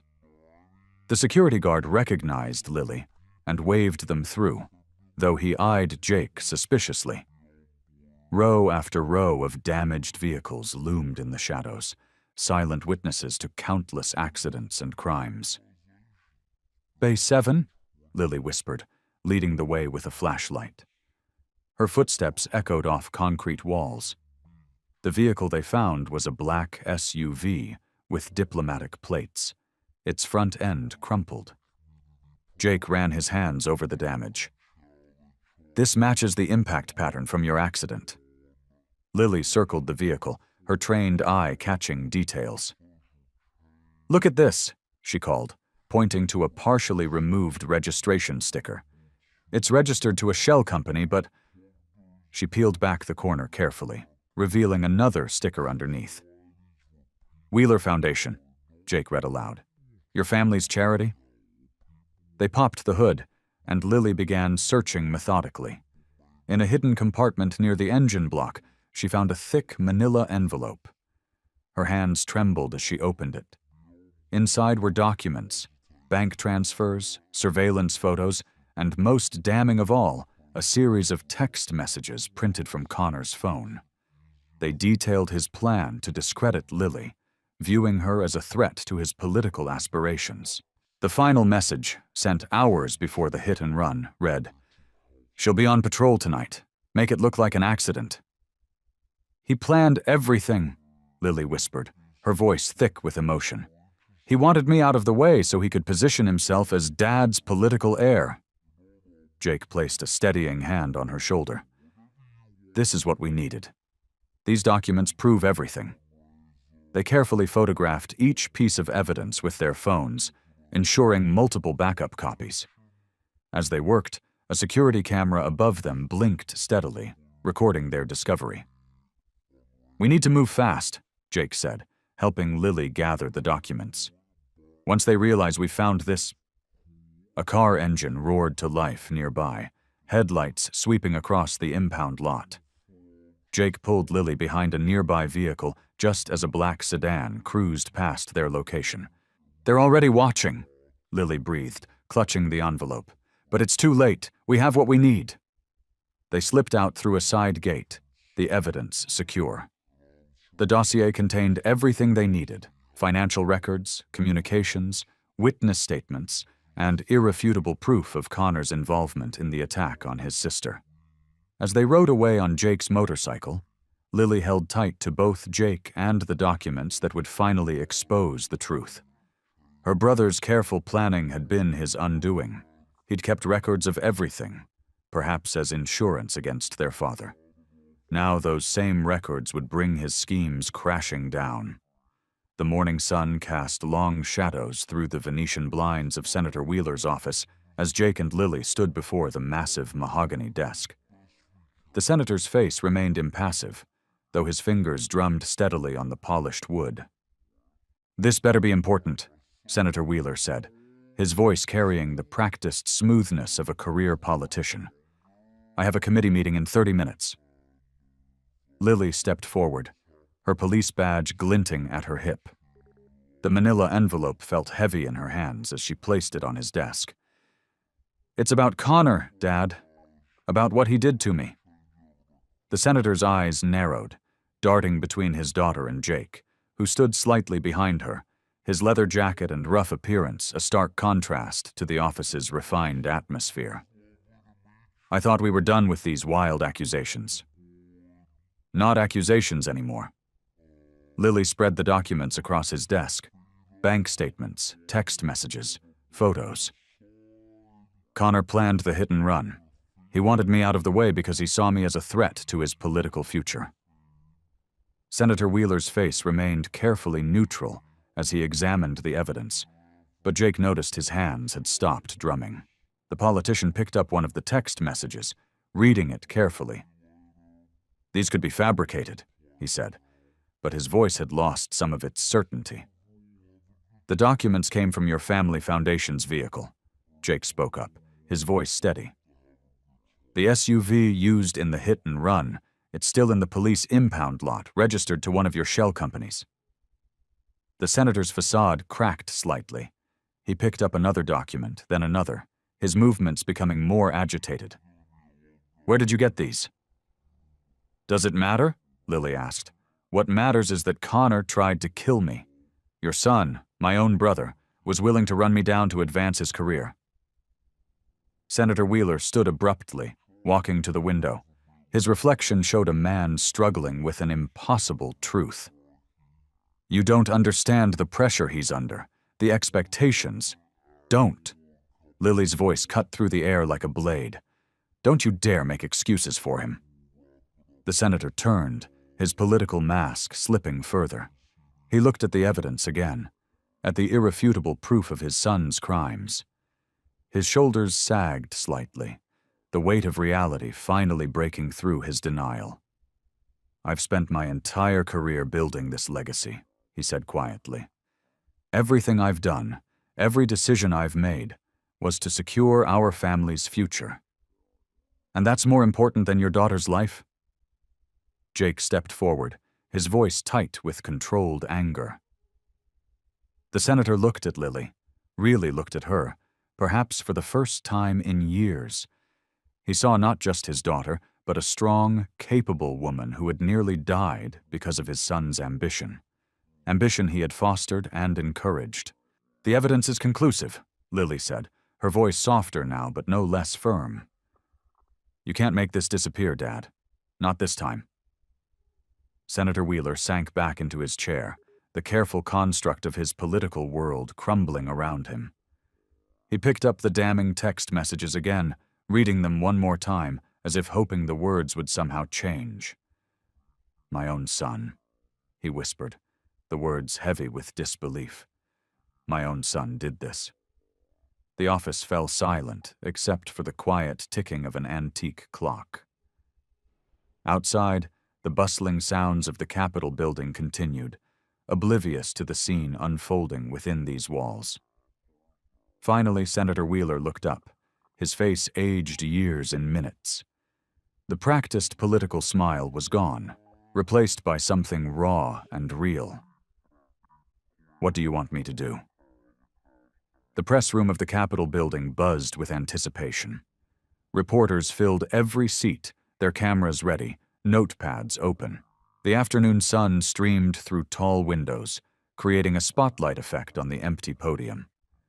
Jake stood at the back of the room, his presence drawing curious glances from the assembled media.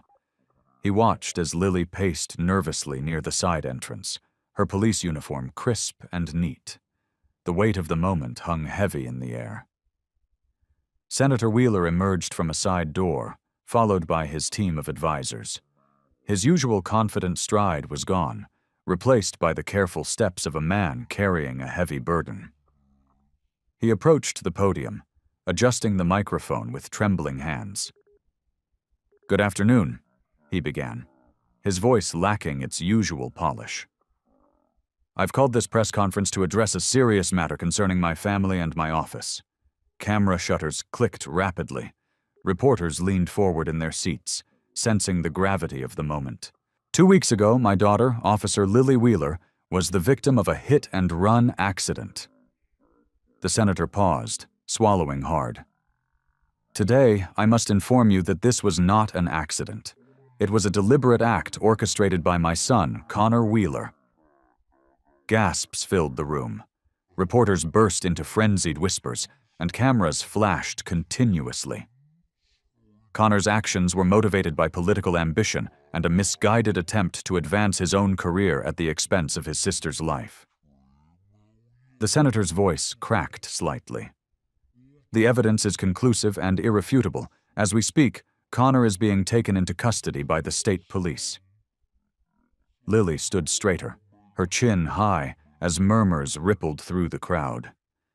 Jake caught her eye from across the room, offering a subtle nod of support. "For years, I have prided myself on building a legacy of public service," Senator Wheeler continued. "But I failed to see the corruption growing within my own family. My daughter nearly died because of this failure." The senator turned to look directly at Lily. "I owe my daughter's life to the quick thinking and courage of a man I once wrongly judged." He gestured toward Jake. "Despite our past differences and my public stance against his association, this member of the Hells Angels showed more integrity and honor than my own son." Cameras swiveled to focus on Jake, who remained stoic under the sudden attention. Lily's eyes met his again, filled with gratitude and something deeper. "Officer Lily Wheeler has shown extraordinary courage in pursuing the truth, even when that truth led to her own family. She embodies the very best of law enforcement, dedication to justice regardless of personal cost." The senator's voice strengthened with pride. "She is not just my daughter, She is a hero who refused to let power and influence obstruct justice. Through the windows, they could see police cars arriving, their lights flashing. Connor Wheeler was being led out of the building in handcuffs, his face ashen. "I will be cooperating fully with the investigation," Senator Wheeler concluded, "and I offer my deepest apologies to my daughter, to the public, and to those I have wrongly judged. Thank you." The room erupted into chaos as reporters shouted questions, but the senator stepped away from the podium. He walked directly to Lily, and for the first time in years, embraced her publicly. The media swarmed around them, cameras flashing, questions flying. But in that moment, Lily caught Jake's eye once more. He gave her a small smile and a nod, acknowledging the victory they had achieved together. Justice had prevailed, not through political power or influence, but through the unlikely partnership of a police officer and a Hell's Angel who had chosen to do what was right. The morning sun cast long shadows across the police station parking lot as Lily pulled into her usual spot. She sat in her car for a moment, taking in the familiar sight of the brick building where she'd worked for years. Everything looked the same, but she felt different. Officers passing by waved and smiled. Genuine smiles, not the hesitant ones she'd grown used to as the senator's daughter. Through the glass doors, she could see the busy morning shift change in progress. Her heart swelled with a new sense of belonging. "Welcome back, Wheeler," called Officer Martinez as Lily walked into the station. He extended his hand, which she shook firmly. "What you did took guts. Real guts." The bullpen fell quiet as she made her way to her desk. Captain Reynolds emerged from his office, his weathered face breaking into a rare smile. "Officer Wheeler," he announced, his voice carrying across the room. "It's good to have you back." Lily nodded, touched by the warmth in his tone. Her desk was exactly as she'd left it, except for a small card propped against her computer monitor. Inside, dozens of signatures and messages of support from her fellow officers filled the pages. "Morning briefing in 5, called the sergeant, and officers began filing into the conference room. As Lily took her seat, she noticed the difference immediately. Gone were the sideways glances and whispered conversations.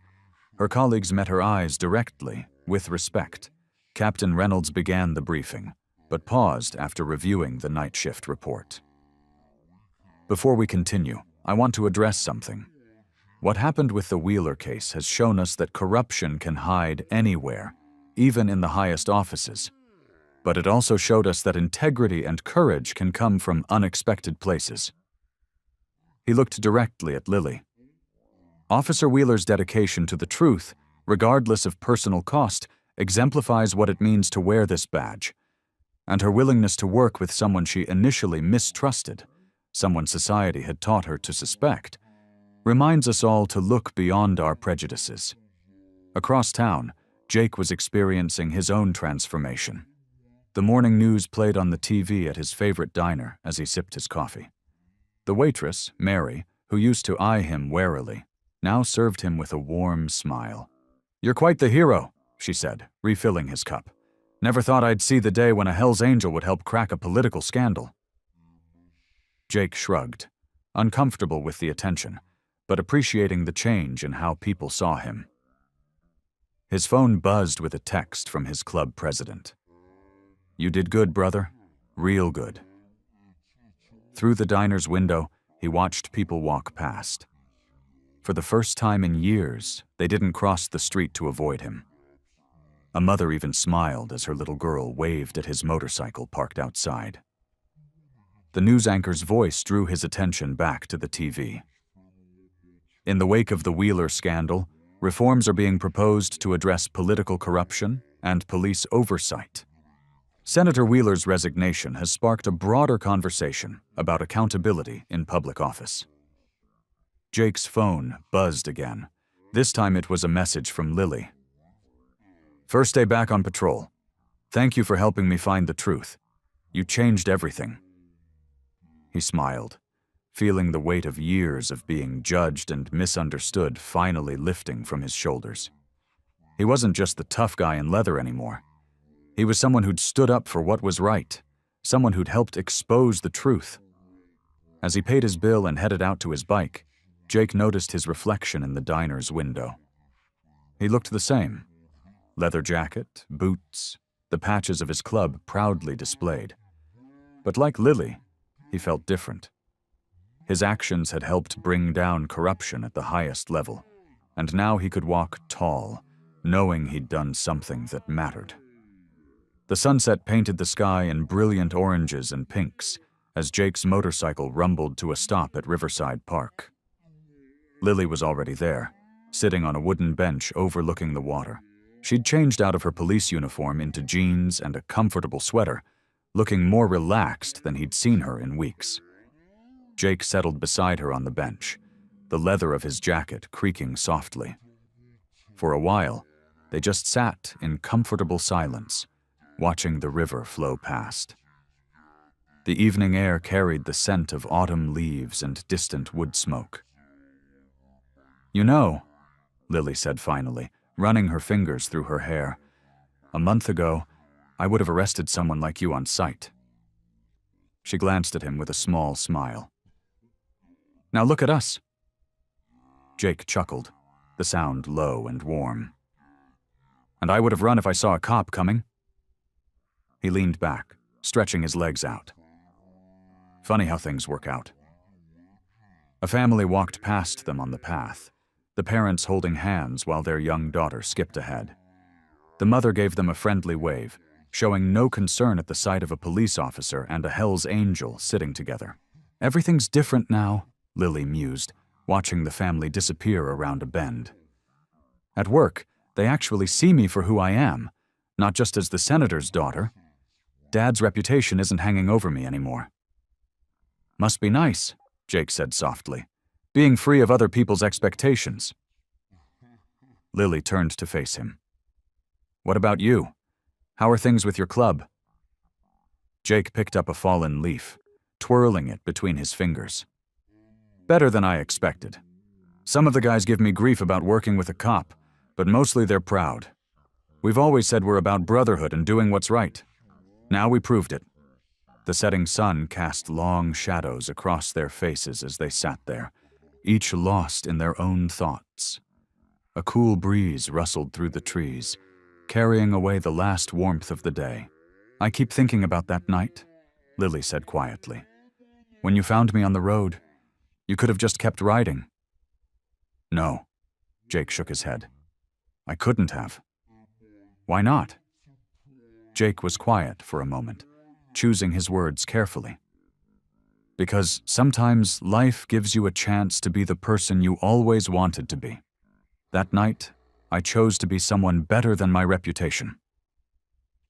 Lily reached over and squeezed his hand briefly. "You were already better. You just needed the chance to show it." The streetlights began flickering on along the park path, creating pools of warm light in the growing dusk. In the distance, a church bell chimed 8 times. "I should head home," Lily said, standing up and stretching. "Early shift tomorrow?" Jake nodded, rising to his feet. "Yeah, I've got a club meeting to get to." They walked together to the parking lot where Lily's car and Jake's motorcycle waited side by side. The contrast between the police-issue sedan and the custom Harley made them both smile. "Thank you," Lily said suddenly, her voice sincere. "Not just for that night, but for everything after, for believing in the truth as much as I did." "Thank you for giving me a chance to prove who I really am," Jake replied. His usual gruff tone softened with emotion. Lily turned toward her car, keys jingling in her hand. Jake swung his leg over his motorcycle, the engine rumbling to life beneath him. They exchanged one last look, acknowledging everything that had changed between them and within themselves. Chapter 22. The Aftermath. Scene 2.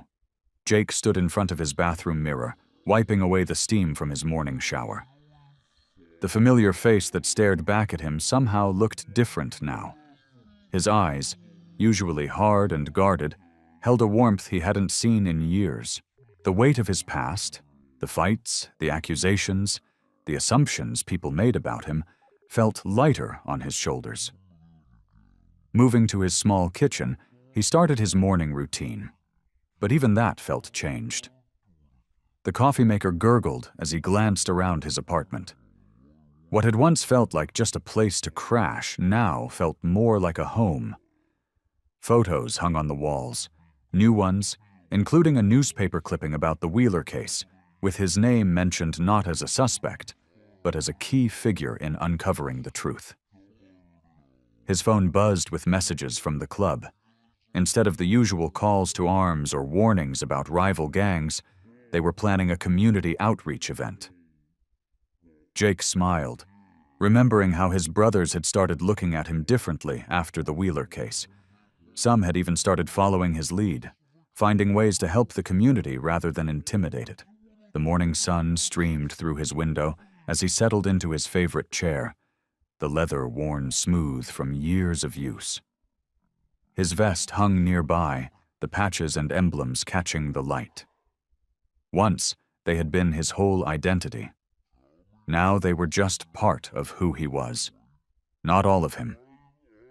A knock at the door pulled him from his thoughts. Opening it, he found Lily standing there, holding 2 paper cups from the local coffee shop. "I brought reinforcements," she said with a smile, holding up the cups. "Though I see you've already got some brewing." "Never turn down good coffee," Jake replied, stepping aside to let her in. He noticed she was wearing civilian clothes, jeans and a casual blazer, rather than her uniform.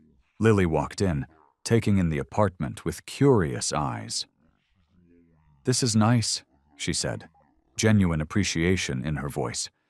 "Different from what I expected." "Let me guess. You thought it'd be all motorcycle parts and empty beer bottles?" She laughed, setting the coffee cups down on his small kitchen counter.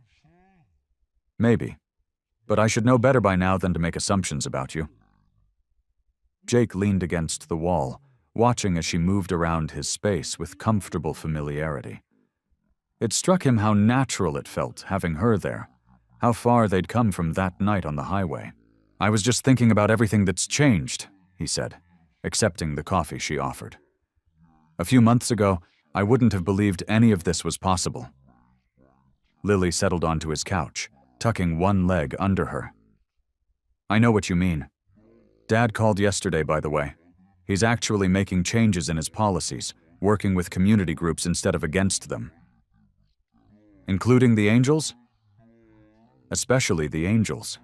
Turns out having one save his daughter's life changed his perspective a bit."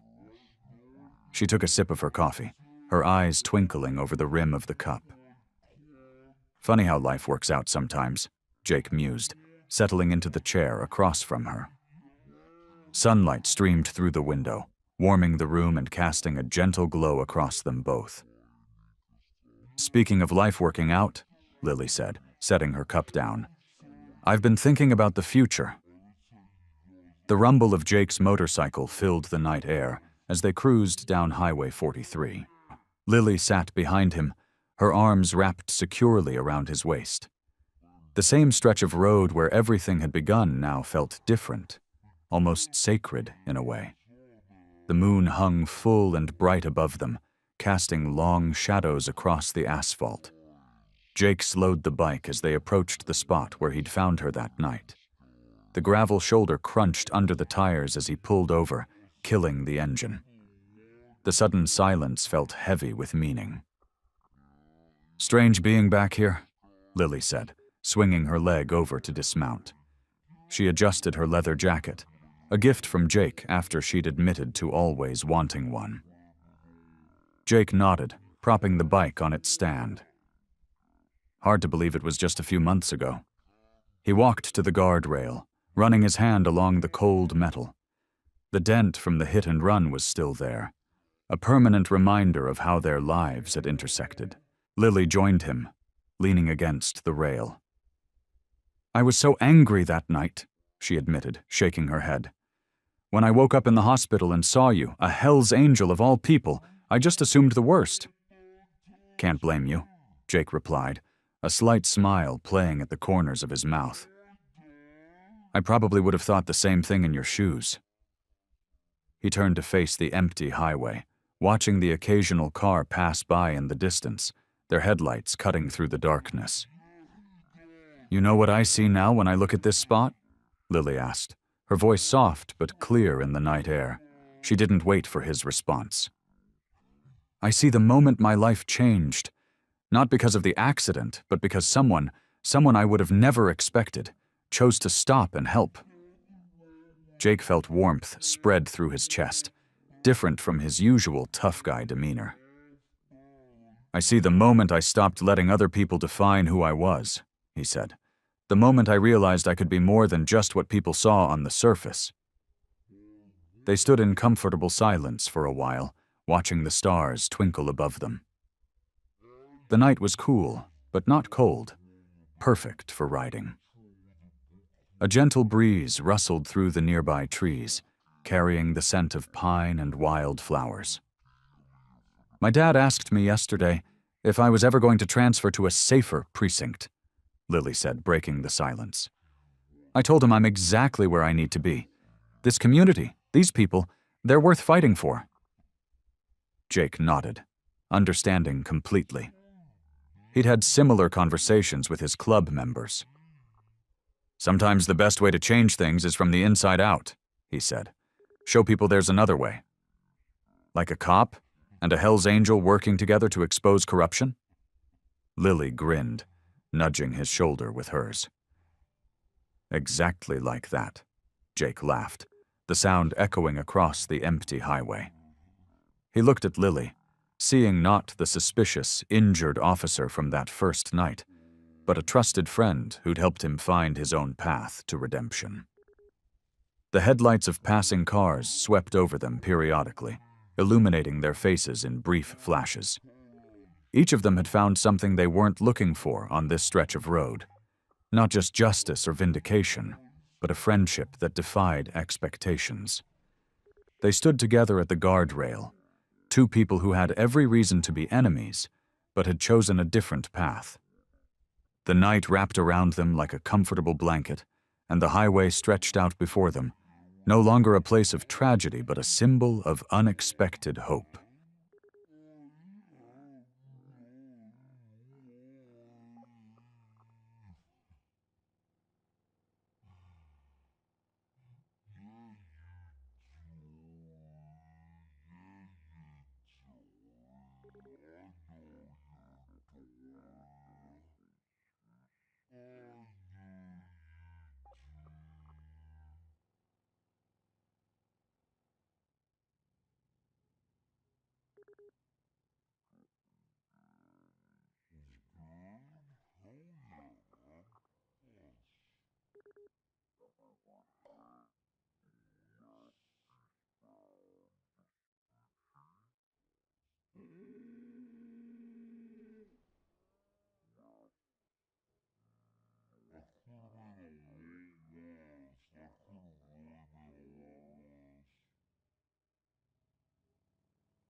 it's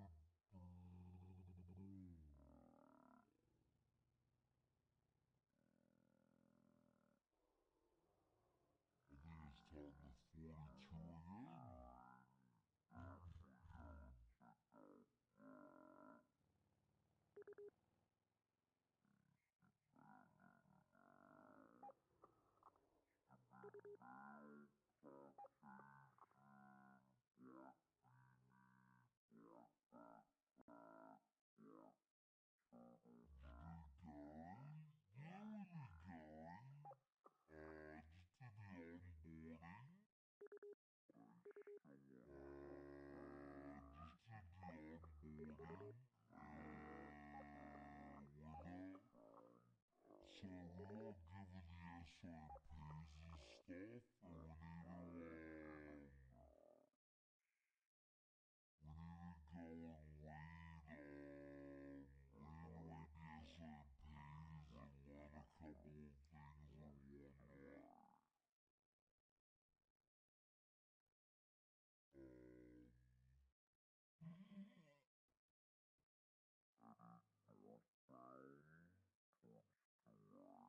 happy to have yourselves a wonderful and safe one. Thank you.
Visitors, thinking we play a bit of Quirky. We have 4 hours of the stream left. Just under 4 hours, so I think we'll play like a couple hours of Quirky and then wrap it up with some KCD tonight. Wrap it up with some KCD tonight. I'm off again. Night boy. Stay safe and enjoy. Over here, night boy. Stay safe and enjoy. Yeah, I think we're gonna clock you for a couple hours. What? Dad! Hey, we've been on him twice today.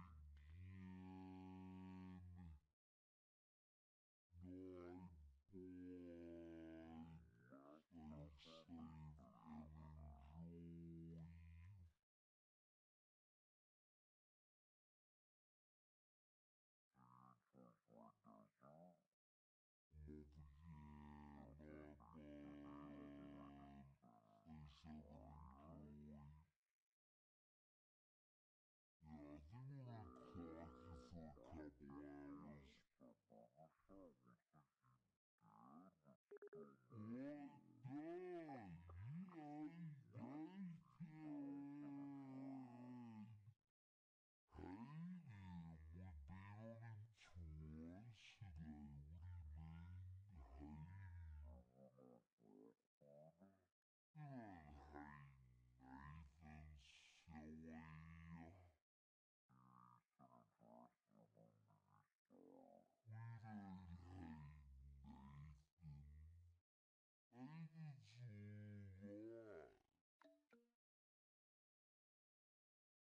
We're on for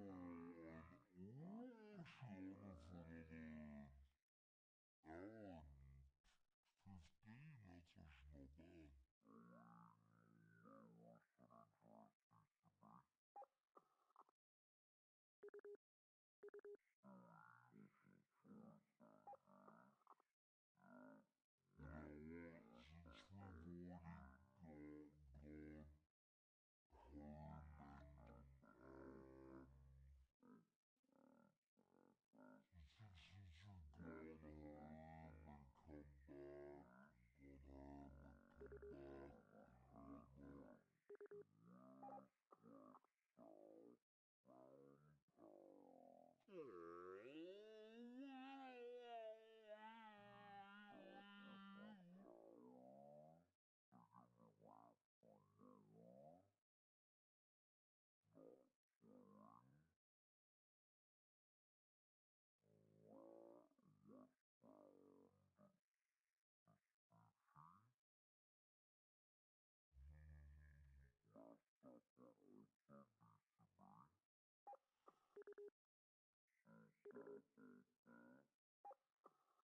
Okay,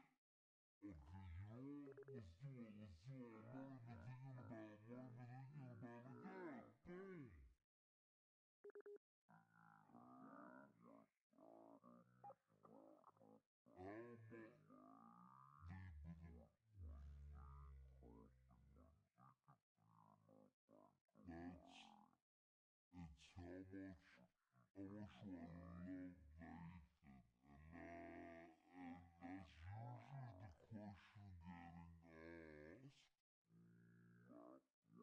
means that I love him a lot. Which means that I love him a lot. So get good, pal. Shall I go to sleep? Time to go to sleep. Wow. Yes, yes, yes, yes. Silly Nora. That's all the rules. That's all the rules.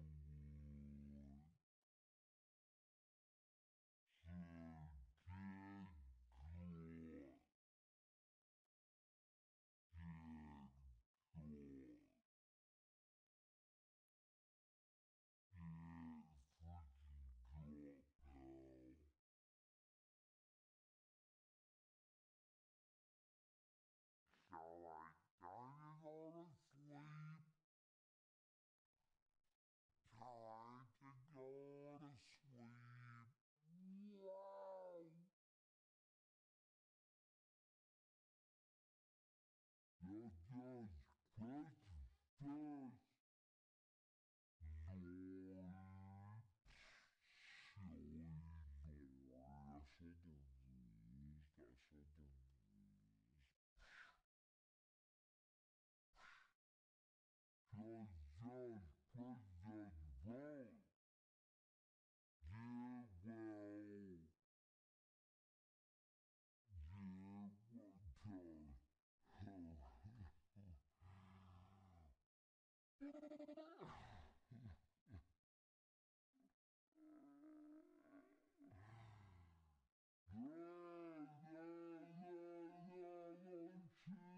do it again. Watch. How much do I love Nathan?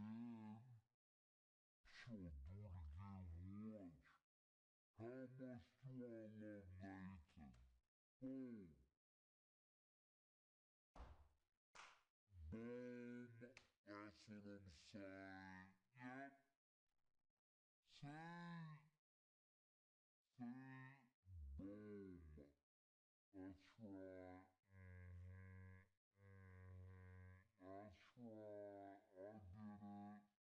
it. Yeah. Yeah. That's right. 18. Boom.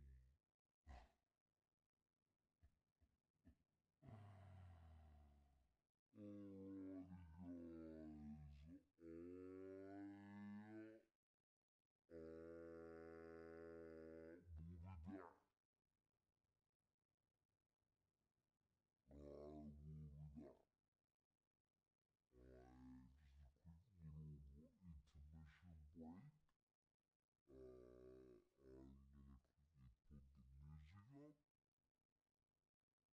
I'm gonna quickly put the music up. I'm gonna put the music up real quick. Thank you so much. What? What are we talking about? I would never bet you. You treat old people you love this way. What are you talking about? Shut your crikey. Your crikey coming out. Yeah. You're a little crackster. Poop time. What? Oh, pooping. Oh.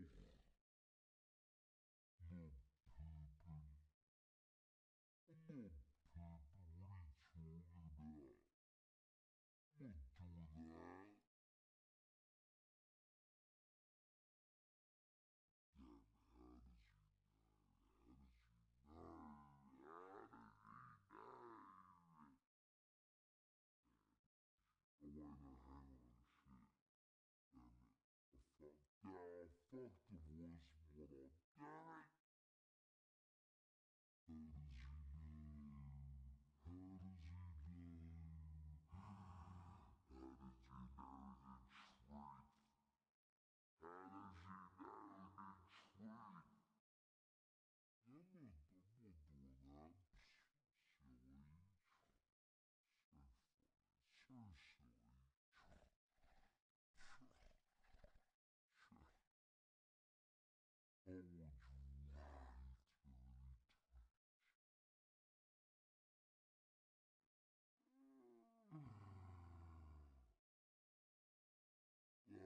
So silly. How would you lie to me? That's...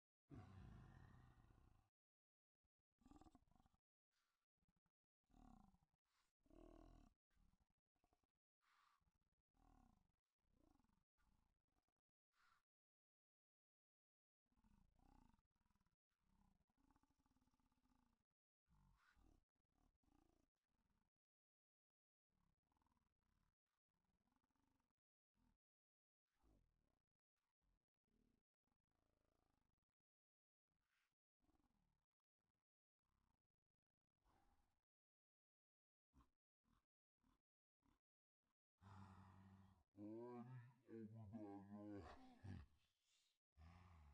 We're gonna jump on this clock. What a cracky fucking hour or two. And we're gonna go on to Cassidy. I watched way too many chair streams to know. Like, chair streams? Hey, what's a chair stream? I'll be alright. We'll figure it out after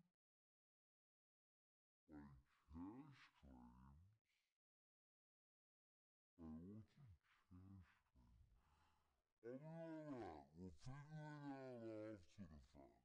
I'll be right back.